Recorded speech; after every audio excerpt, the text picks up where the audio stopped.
Recomenzamos, tras terminar la serie de entrevistas sobre las monarquías vigentes en Europa, una nueva serie de entrevistas a las que llamaremos Gracias a América, sobre lo que debe la cultura española a la americana y en general sobre la riqueza que han producido los intercambios culturales entre las dos orillas de la mar océana, como la llamaban los reyes católicos. Hoy, como ya anunciábamos, comenzamos hablando de los virreyes o visorreyes, que hacían las veces del rey en territorios alejados en una época en la que no había precisamente internet para comunicarse. ¿No es así? María, Laura, ¿qué tal? Buenos días, Alba. Aquí estamos. A ver, los virreyes, ¿cuándo empieza a hablarse de virreyes en la tradición española? En 1381, Pedro el Ceremonioso, de la Corona de Aragón, incluye ya ese concepto en un documento. Y los primeros virreinatos, que hubo también vinculados a esta corona, fueron en Sicilia y Cerdeña en el siglo XV. Es el vicerrex, el que va detrás del rey, y en una época en la que las distancias no eran salvables con avión porque no existía y había que utilizar las caballerías para tierra y también los barcos, se necesitaba que la persona estuviera físicamente allí para representar la auctoritas y la potestas regias. ¿Y había diferencias, por ejemplo, entre los virreyes de estas zonas europeas y los que luego ejercieron de virreyes, el primero de ellos Colón, ¿no?, en América?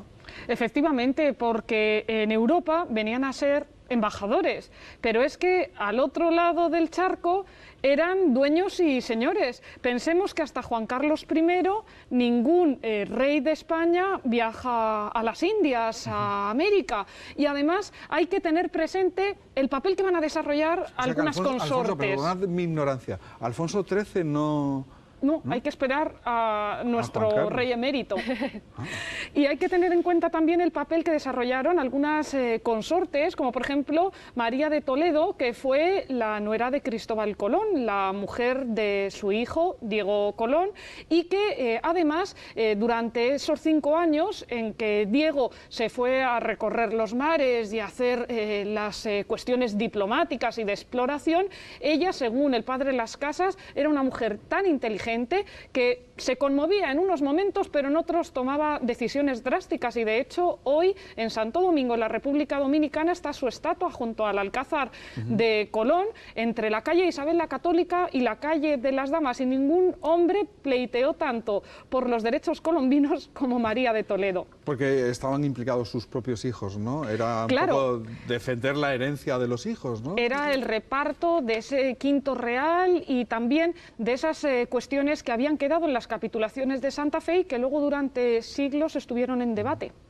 Bueno, recordemos someramente la historia de los virreinatos en América, ¿no? Empieza siendo el virreinato de Indias con virrey Cristóbal Colón, y luego, bueno, hay más virreinatos, ¿no? Según tengo entendido, está el de Nuevo México, está el del Perú. Contad un poco someramente la historia de estos virreinatos. Llegan los conquistadores españoles en plan exploradores, pero también con esas disputas que surgen entre ellos por el control del territorio.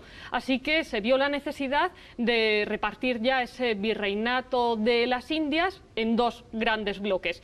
El virreinato de Nueva España, al norte, con centro en México, pero que incluía ampliar zonas desde Alaska a Costa Rica, incluyendo también las exploraciones asiáticas, Filipinas, ese galeón de Manila que comunicaba Acapulco con las islas, era precisamente una vía de comunicación, de transmisión de cultura, además de productos comerciales, toda una arteria en ese siglo XVI.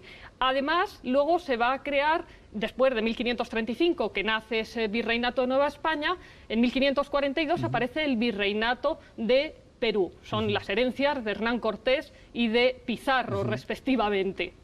Y normalmente, ¿cuáles eran las atribuciones de los virreyes? ¿Era todo? ¿Pues podían hacer cualquier cosa? Sí. ¿Tenían límites, digamos, que las leyes determinaban qué podían y que no podían hacer? ¿Cómo era? Tenían altas competencias, eran los presidentes de las audiencias, también eran los encargados de administrar y de impartir justicia, los capitanes generales de los ejércitos allí destacados, la cultura, fundación de colegios, universidades, el ritmo que fuera adquiriendo la evangelización también competía o se le achacaba a esos virreyes, aunque se establecieron límites. El Imperio Español fue el único de la Edad Moderna que veló o que se preocupó y reflexionó filosóficamente sobre el estado moral de los nativos y de los nuevos pobladores. Y en este sentido se establecieron dos límites al virrey. En primer lugar, que no podía establecer negocios comerciales estando durante su mandato para enriquecerse a sí mismo. En segundo, que no podían casarse si estaban solteros con una mujer de la demarcación. Esta vez se lo saltaban. Y luego hay que tener en cuenta cómo dentro del amplio grupo de virreyes, tanto de México y de Perú, como luego desde 1717 de Nueva Granada o desde 1776 del Río de la Plata. Recordemos, Nueva Granada sería como Colombia, efectivamente, ¿no? capital en Bogotá, y luego el Río de la Plata, pues Argentina y también Buenos Chile, Aires, ¿no? Efectivamente. Sí. Y como dentro del grupo de virreyes, tanto de los Austrias como de los Borbones, que pasaron a América y que estaban casados, solo un tercio de ellos se llevaron a su mujer consigo, el resto la dejaron en la península.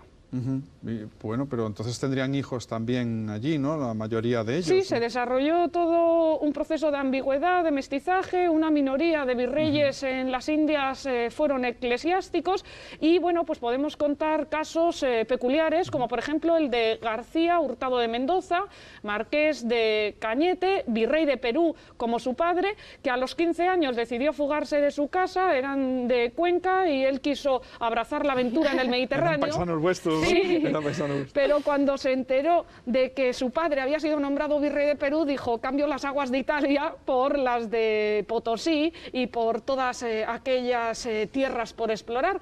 El caso es que García Hurtado de Mendoza aparece inmortalizado en esos primeros poemas, en esa primera lírica del siglo de oro en América, en español, por ejemplo, en La Araucana de Alonso de Ercilla o en El Arauco Domado de Pedro de Oña, porque fue el que mandó las tropas españolas en la guerra contra los araucanos, contra los mapuches, y luego creó ciudades, una de ellas en honor a su mujer en los Andes, Castro Virreina, por su mujer Teresa de Castro, y otra también en este tiempo de García Hurtado de Mendoza, que se llamó San Mateo de las Esmeraldas, en la costa ecuatoriana, y todo para frenar a los corsarios y piratas ingleses, como Hawkins, al que él tenía que detener, y antes otro toledano, Francisco Álvarez de Toledo, que había sido paje en la corte de Carlos V y de su mujer Isabel de Portugal, fue también virrey de Perú, y entre las cuestiones que hizo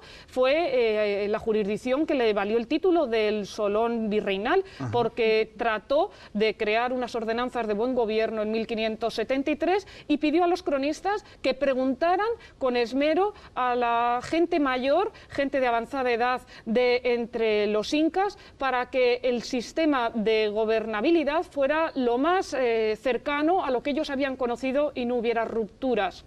Y otro compatriota alcarreño nuestro, Antonio de Mendoza, que era la suma de las dos sagas que habían apoyado a los dos bandos en la guerra civil castellana, los Mendoza y los Pacheco. Bueno, pues Antonio de Mendoza, hijo del segundo conde de Tendilla y primer marqués de Mondéjar, fue primero virrey de Nueva España y después virrey de Perú. Debemos recordar que el virrey de Nueva España al principio cobraba 27.000 pesos anuales y el de Perú 41.000, es decir, que era todo un ascenso social. ¿Hubo mejores y peores virreyes? Quiero decir, virreyes que trataron con mayor humanidad y con menor humanidad a la gente, a los...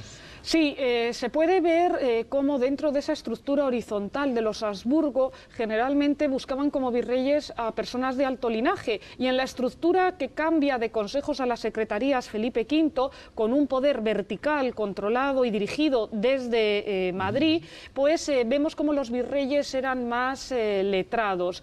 Algunos fueron excediéndose, pero pasaron factura, porque el juicio de residencia se hacía cuando expiraba el mandato del virrey, que a veces era a los 3, a los 5 años, en algunos momentos casi se hacía vitalicio, pero ahí comparecían incluso 200 personas diciendo que se portó mal el virrey con las encomiendas, en fin, algunos lo pagaron con su vida, otros fueron extranjeros, como en el siglo XVIII Santiago de Liniers, que era francés y que fue el penúltimo virrey del Río de la Plata, fue conde de Buenos Aires, y tenemos también al último virrey de ese territorio argentino de los gauchos y luego inmortalizado en Martín Fierro, que fue Baltasar Hidalgo de Cisneros, era de Cartagena, de España, era marino, y cuando vio que estallaba la guerra de la independencia en España, que se estaba luchando contra Francia, que se defendía el nombre de Fernando VII y que a la vez las provincias o colonias luchaban por la independencia, por la emancipación de España, él dijo: todos tranquilos, que habrá una guerra contra Francia, pero las potencias seguirán respetando que el cono sur de América es políticamente español. Se equivocó en la profecía, pero acertó, porque esas plazas mayores, esas balconadas y esa cultura común sigue presente. Sigue presente. Y bueno, y se acaban los virreinatos cuando aparecen, digamos, las guerras de liberación de cada uno de los países, ¿no? Y se convierten cada uno en lo que hoy día prácticamente en repúblicas son, ¿no? independientes, claro, pero, como dice María, con ese vínculo a través del español y nuestra cultura con la madre patria. Y quería traer también aquí ante la audiencia esa imagen de una virreina bajándose de la calesa de caballos con encajes, el abanico, en el siglo XVIII, entrando a misa. Era alguna de las ceremonias a las que se les permitía que asistieran, porque no hubo ninguna virreina nombrada, ni por Austrias ni por Borbones, pero sí que algunas de las mujeres de los virreyes ejercieron con peso en la sociedad. Lo primero que se pedía a la mujer del virrey es que organizara bien su séquito y al personal de servicio, y destacaron mujeres como, por ejemplo, Ana de Borja, condesa de Lemos, que en 1667, en la minoría de edad de Carlos II el Hechizado, durante la regencia de Mariana de Austria, atraca en el puerto de Callao con su marido, y dicen los que vieron el suceso, los escritores y testigos, que iban en barcos de tafetán con piedras muy cotizadas, y esta mujer, Ana de Borja, fue una de las impulsoras de la canonización de la santa limeña Rosa de Lima. Y después, en los versos, vemos también la consagración, incluso en el arte, de estas figuras virreinales. Tenemos también en Nueva España el caso de la monja jerónima Sor Juana Inés de la Cruz, defensora de la mujer hasta el final, que escribió unas poesías a la condesa de Paredes de Nava, María Luisa Manrique de Lara, princesa de Mantua, y dice que cuando llegó allí a México había llegado la reina del verano. Todas las damas podían estar contentas porque había llegado la esposa de Neptuno. Muy bien, ha sido un verdadero placer como siempre. Laura, María, gracias. Nos vemos en 15 días, seguimos hablando de las cosas que ha aportado a la cultura española a América y del intercambio ese fructífero que siempre ha habido, ¿no? Así es, viajando por el Atlántico. Y ahora que hablábamos de paisanos, hablaremos también de otro paisano tuyo, del malagueño Bernardo de Gálvez. Hombre, claro, que es uno de los padres de la patria estadounidense, ¿no? Era también virreina de Nueva España y era una criolla de Nueva Orleans llamada Felicité, Felicidad.